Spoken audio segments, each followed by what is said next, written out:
Sometimes the quietest corners of the world remember our names long after we've forgotten who we are. For Grace Whitmore, that whisper came wrapped in an envelope. One that appeared on her doorstep on a gray November morning that smelled of rain and old coffee. Life had been nothing but repetition. The shriek of her alarm clock at 4:45 a.m., the hiss of the radiator that never worked right, and the soft, tired breathing of her son, Eli, in the next room. She lived by rhythm: wake, work, survive. No dreams, no pauses, just the thrum of existence in a city that didn't notice her. The diner on Route 22 was her battlefield. Cracked linoleum floors, bitter coffee, and the endless parade of strangers who called her sweetheart, but never remembered her name. Yet that morning, something broke the cycle. The envelope was thick, elegant, cream paper, gold seal, and it carried her name in handwriting that looked too graceful for her weary world. Morrison Ketchum and Associates, attorneys at law. She tore it open at the bus stop, wind whipping her hair as she read, "You are the sole heir to the estate of Louisa Margaret Hartwell of Black Ridge Hollow, Pennsylvania." Her great-aunt, a name she'd heard whispered at her grandmother's funeral but never spoken since. Grace's breath caught in her throat. In a single heartbeat, the dull ache of her days shifted into something else. Curiosity, fear, maybe even fate. She didn't know it yet, but that letter was not an invitation. It was a summoning, one written in ink and destiny. The next few nights, Grace could barely sleep. The letter felt heavier than paper, like it carried generations inside it. She called the law office, half expecting it to be a mistake. But the voice on the other end, smooth and rehearsed, confirmed it. "Your great-aunt's estate has remained untouched since her passing. She wished you to inherit everything, the property and what lies within it." What lies within it? The words rolled through her mind like thunder. She asked if there was money involved, but the lawyer only said, "Miss Whitmore, your great-aunt believed you would see beyond the obvious." The phrase stayed with her. Beyond the obvious. It was the kind of riddle only old families used, the kind that hinted at secrets instead of answers. 3 days later, Grace packed the car, 2 duffel bags, a few photos, Eli's favorite blanket, and drove north until the skyline turned to forest and the sky turned to fog. The further they went, the quieter the world became, as if sound itself was holding its breath. When the GPS signal died and the last streetlight faded behind them, Grace's headlights caught a sign half swallowed by moss: Black Ridge Hollow Road. The road narrowed into gravel, snaking between skeletal trees until the mansion appeared through the mist, vast, Gothic, and alone. Its gates hung open like an invitation from another century. Ivy crawled over stone walls, windows like hollow eyes watching her arrival. Grace stepped out of the car, the air damp and electric. The place smelled of rain, pine, and something older, something that remembered. When she turned the brass key that came with the letter, the door opened with a sound like the house was exhaling after years of silence. The Hartwell house wasn't just old. It was ancient in spirit.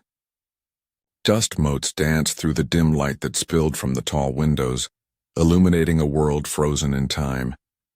White sheets draped over furniture like ghosts caught mid-motion. Chandeliers hung from ceilings painted with angels whose eyes had faded into pale shadows.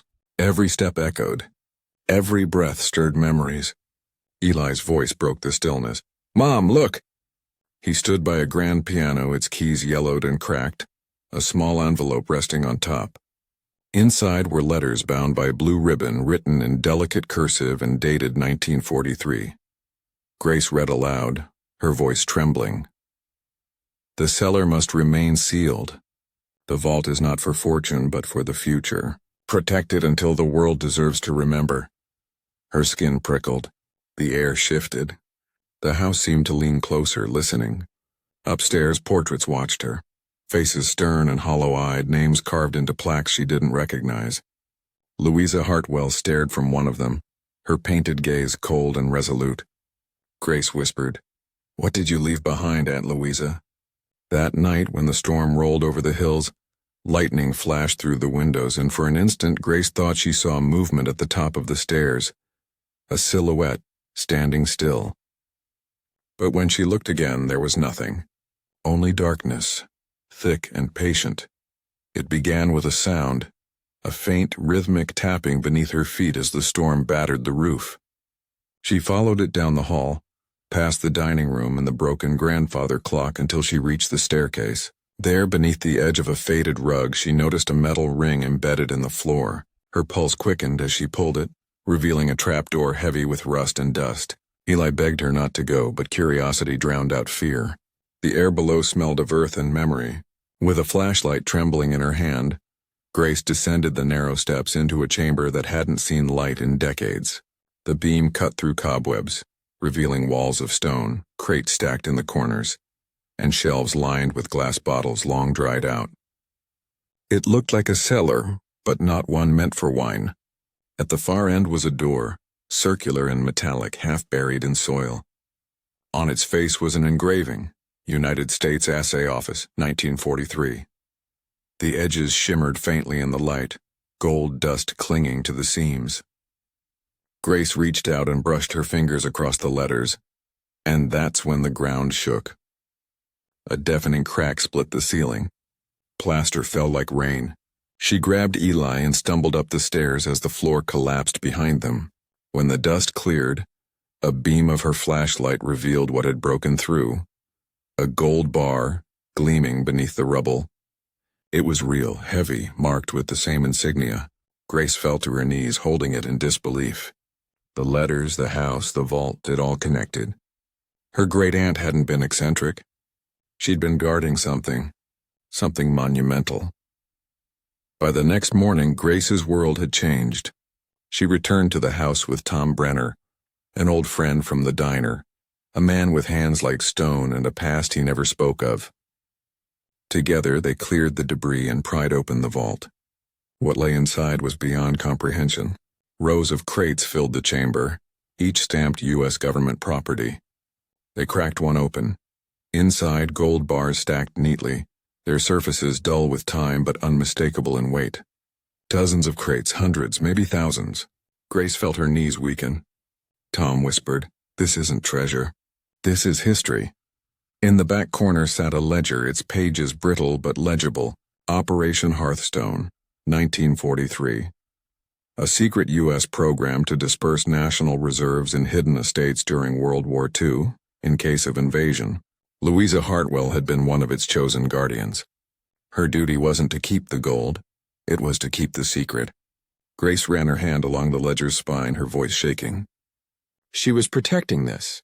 For decades. But the deeper she looked, the more she realized someone else already knew. Fresh footprints marked the dust near the door. And when they returned to the car, tire tracks led away from the estate. Someone had been watching. They came 2 days later. A black sedan parked across the road, engine running. 2 men in gray suits stepped out, their faces polite but unreadable. "Miss Whitmore," one said, flashing a badge too quickly to read. "We're with the Federal Survey Division. We'd like to inspect your property." His tone was professional, but his eyes were not. Cold. Calculating. When he moved, Grace saw the outline of a holstered pistol beneath his coat. Her throat tightened. "You'll need a warrant," she said. The men exchanged a look, then smiled. "Of course. We'll be in touch." That night, Grace's apartment door stood open. Nothing was taken except one thing, the gold bar she'd hidden in the air vent. Panic turned to resolve. These weren't government men. They were the cleanup crew, the kind sent to erase mistakes, not document them. Grace packed what she could. Eli cried quietly as Tom started the truck. Outside, the night was a blur of rain and headlights. "They won't stop," Tom muttered. "Not until this disappears again." Grace gripped the wheel tighter. "Then we won't let it." They drove for hours, across state lines and through fog-thick highways, until the first light of dawn broke over Washington. D.C. Grace walked into the Washington Post building, soaked and shaking but unbroken. By noon, reporters filled the room. She laid out the letters, the gold stamps, the ledgers. Experts confirmed everything. Within 24 hours, the story spread worldwide. Operation Hearthstone exposed. Hidden Wabuyutudu gold recovered in Pennsylvania estate. The government confirmed its authenticity, recovered the treasure, and declared Grace's discovery lawful. She received 5% of the value, more money than she could comprehend. But what mattered more was truth. For the first time in her life, she wasn't invisible. She was the woman who uncovered history, the woman who defied silence. And in that defiance, she carried the legacy of every forgotten name written in dust and sacrifice. 2 years later, Black Ridge Hollow was reborn. The Hartwell Heritage Museum stood under the open sky, its halls filled with laughter instead of echoes. Veterans came to honor the vault that had once saved a nation's future. Children pressed their hands against the glass that held a single gold bar, the only one Grace kept not as wealth but as witness. She had rebuilt the town, opened scholarships for working mothers, and restored the mansion into a place of remembrance. At night, she would walk those same halls alone, whispering thanks to Louisa Hartwell, the woman who had trusted her with truth. The house no longer felt haunted. It felt alive. It had found peace, and so had she. And as this story drifts through the quiet of your own space, maybe through your headphones, maybe in your car as the night hums outside, pause for a moment. Look around. Listen to the air. Where are you right now? And what time is it where you're listening? Because sometimes, stories like this don't just find us by chance. They find us when we need to remember what we're capable of.